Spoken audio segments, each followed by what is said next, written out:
Hola, ¿qué tal?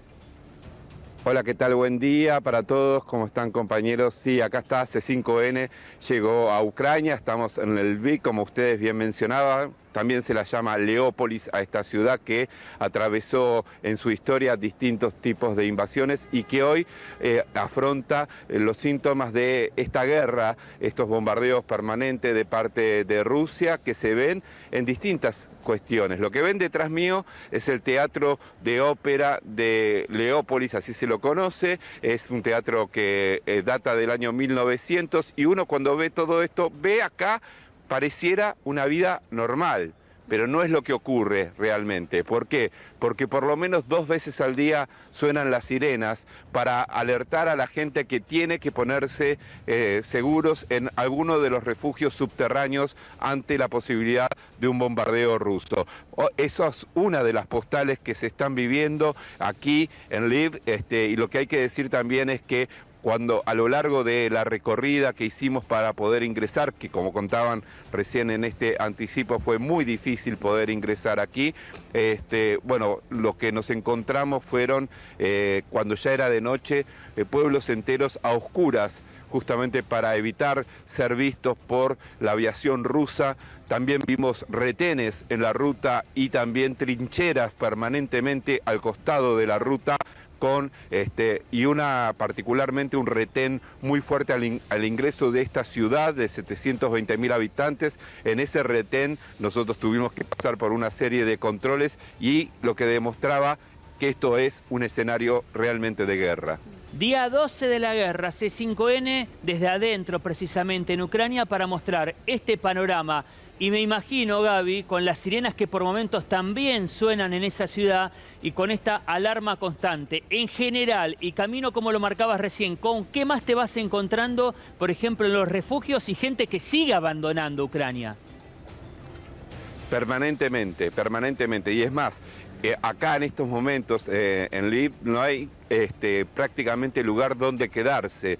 A nosotros nos costó muchísimo conseguir un lugar para poder dormir anoche, porque aparte el toque de queda acá se impone con fuerza a partir de las 10 de la noche, no se puede salir a la calle a partir de ese horario, y lo que vemos es muchos refugiados aquí mismo, porque las que escapan, ucranianos y ucranianas que escapan del oeste, del este sí, de Ucrania, se vienen a refugiar a esta ciudad que está más al oeste, más cerca de la frontera con Polonia, ¿no? Y ves permanentemente gente, familias con sus bolsos, con lo poco que pudieron sacar de sus casas, que quizás ya fueron bombardeadas y no queda nada de eso. claro. Y también lo que veíamos en este desfile de gente, de autos y personas también a pie tratando de llegar a la frontera para escapar de esta guerra, y la verdad que son imágenes desgarradoras, sobre todo cuando se despiden en la frontera, los hombres quedan de este lado porque no pueden cruzar, aquellos que tienen entre 18 y 60 años, porque tienen que estar alistados para combatir con el ejército. Por otro lado también las familias enteras, mujeres con chicos chiquitos, sí, que cruzan y son recibidos por los campamentos de refugiados de las organizaciones de la sociedad civil y también y del gobierno polaco en este caso, y también hay, digamos, lo que tiene que ver con refugiados internos, ¿no? Decíamos, de los que salen del este, las ciudades más cercanas a Ucrania, que están, más cercanas a Rusia y que están siendo permanentemente bombardeadas, y por otro lado, claro, también lo que se ve de la gente desesperada por huir, ¿no?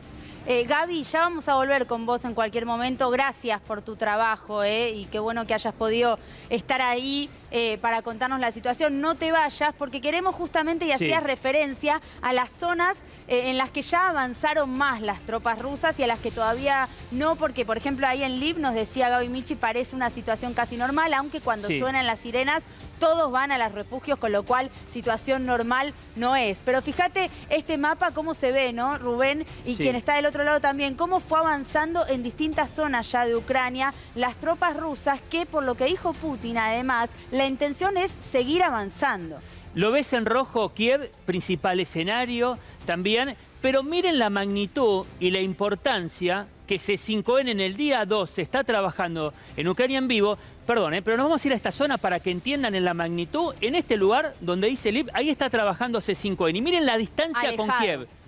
y con el avance que tenemos de las tropas rusas. De ese lugar, y con este mapa, trabajando en vivo en el mediodía de Ucrania, Gaby Michi, ¿te encontrás a cuántos kilómetros de Kiev? Alrededor de 350, 400 kilómetros de Kiev estamos. Sí. Y hay muchas zonas que están más cerca todavía, que han sido bombardeadas, ¿no? En el sur, el caso de Odessa, otras localidades donde las postales de la guerra están mucho más presentes. Igual les digo una cosa, yo les mencionaba esto, ¿no? Pareciera hoy, mirando este mediodía aquí en Lviv, que tenemos 5 horas más que ustedes, pareciera normalidad, hasta que llega el momento de las sirenas y la gente corre desesperadamente a buscar refugio, Gaby, ¿no? Es una situación dramática, sí. Mientras nos mostrás un poquito ahí la situación, la gente caminando, incluso si está la posibilidad de recoger algún testimonio también, pero ¿te tocó vivir esta situación ya desde que llegaste a Lviv de escuchar una sirena y tener que correr a un refugio? Nosotros llegamos anoche, desde anoche hasta hoy, por lo menos hasta este momento, no hubo ninguna. Lo que nos decía gente de acá es que normalmente durante el día suenan entre 2 y 3 veces las sirenas que hacen cambiar la rutina de cualquier persona. Hay algunos edificios que, si bien no hay edificios altos, es una ciudad más bien histórica, creada en el año 1200, que les contaba fue en su momento invadida por el Imperio Austrohúngaro, que después también fue invadida por Polonia, tiene una arquitectura más bien antigua, digamos. Hay algunos edificios que tienen hasta 7 pisos y donde la gente tiene que bajar corriendo por sus escaleras para llegar finalmente a un refugio. Esto es un poco el día a día y se han tenido que acostumbrar a esto, ¿no? Esto es lo dramático, tener que vivir como una cosa normal, entre comillas, el hecho de estar en una guerra, ¿no? Con esta imagen y con lo que te vamos a preguntar ahora en lo que se escribe minuto a minuto, que es el diario de guerra, si uno ve, por ejemplo, los comercios, si nos mostrás hacia los alrededores de ese lugar, están cerrados, ¿qué es lo más difícil en la rutina? Por ejemplo, cargar combustible, retirar dinero, ¿cómo es ese día a día, Gaby? Bueno, depende mucho el lugar. Si hacemos un paneo de los comercios, justamente están funcionando con cierta normalidad en este mediodía en Lviv. Están todos igual advertidos que ante el primer sonido de la sirena van a tener que cerrar sus negocios y los propios empleados del lugar correr también hacia el refugio. Pero bueno, lo cierto es que sí, sobre todo más al norte y más al este de Ucrania es donde ya directamente hay faltante de combustible, hay faltante de lo que tiene que ver con alimentación, se ha visto algunas góndolas vacías. Perdón, ahí que veíamos un local el típico de comidas rápidas que desde acá se ve, corregime vos o no, que está cerrado. Sí. Por ejemplo. Sí. Está cerrado, ¿no? Porque por la hora está cerrado por la guerra. Por esta hora si no tendría que estar abierto. Sí. Y no te digo lo que fue ayer a la noche, una hora antes de que empiece a regir el toque de queda.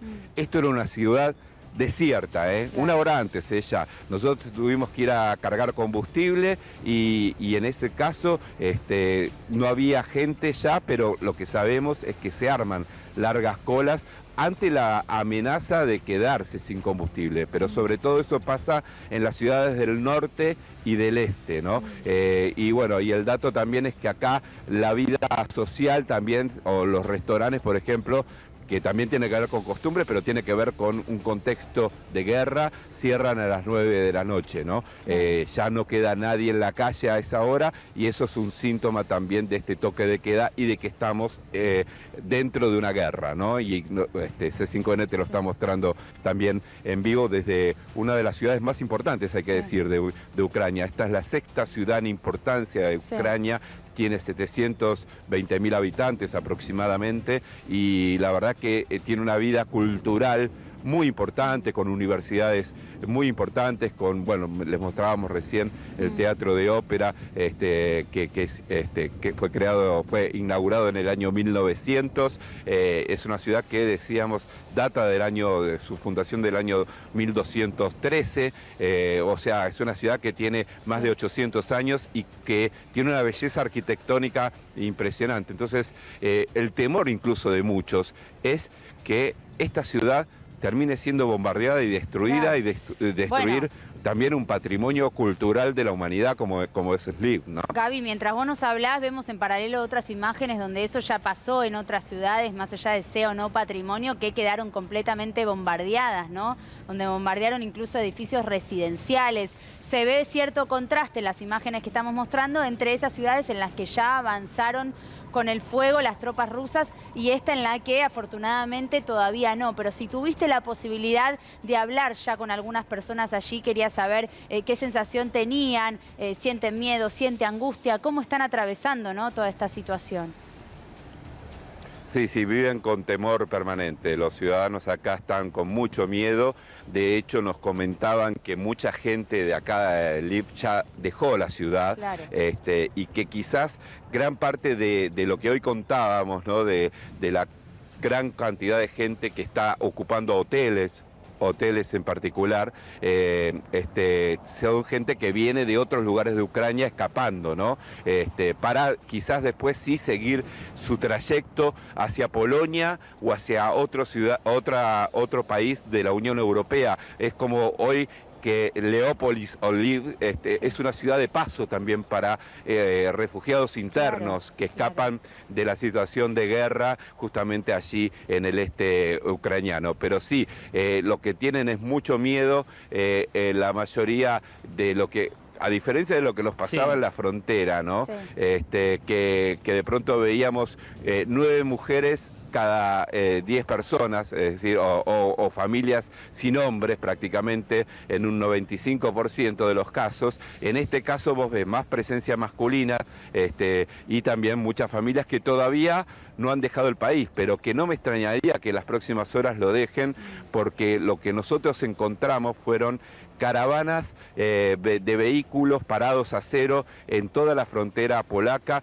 En el primer tramo pegado a la frontera había por lo menos 10 kilómetros de cola de autos, más gente que cruzaba caminando porque no tenían vehículos, ¿no? Y después había a pocos kilómetros de ahí otro retén más con otras alrededor de 500 metros de cola, y seguido a un kilómetro más había otro retén más con más o menos unos entre 3 y 4 kilómetros de cola. Eran autos, eran micros que van repletos de gente escapando, y esto pasa en una de las fronteras, la que atravesamos nosotros ayer. En todas las fronteras, en todos los pasos fronterizos que tiene con Polonia, pero que también tiene con Eslovaquia, con Rumania, con Hungría y con Moldavia, pasa eso, colas infinitas para escapar del país. Era paradójico, ¿no? Sí. Nosotros éramos de los pocos que ingresábamos, íbamos a contramano de todo el mundo, claro, de todo el mundo que se escapaba, ¿no? Sí. Nos miraban como, ¿qué están haciendo estos locos, no? Esta es la realidad. Pero bueno, y muy agradecidos también los ucranianos con nuestra presencia. Vos sabés que nos pasó una cosa muy llamativa, estaba cayendo una nevisca mientras tanto, hace bastante frío, hace 2 grados bajo cero en estos momentos. Les decía, nos pasó algo muy loco, que fue que cuando cruzamos la frontera, paramos en un momento a hacer unas imágenes ahí en una estación de servicio que prácticamente estaba abandonada, y se paró, vino un camión, se paró, 2 personas que obviamente no hablaban inglés, muy humildes, y lo que hicieron fue bajarse y darnos una bolsita con chocolates para agradecer nuestra presencia en el lugar, porque sienten que ese acompañamiento internacional es fundamental para revelar el sufrimiento que están teniendo los ucranianos, ¿no? Bien, Gaby, vamos a continuar trabajando en vivo en el lugar. C5N se encuentra en Ucrania.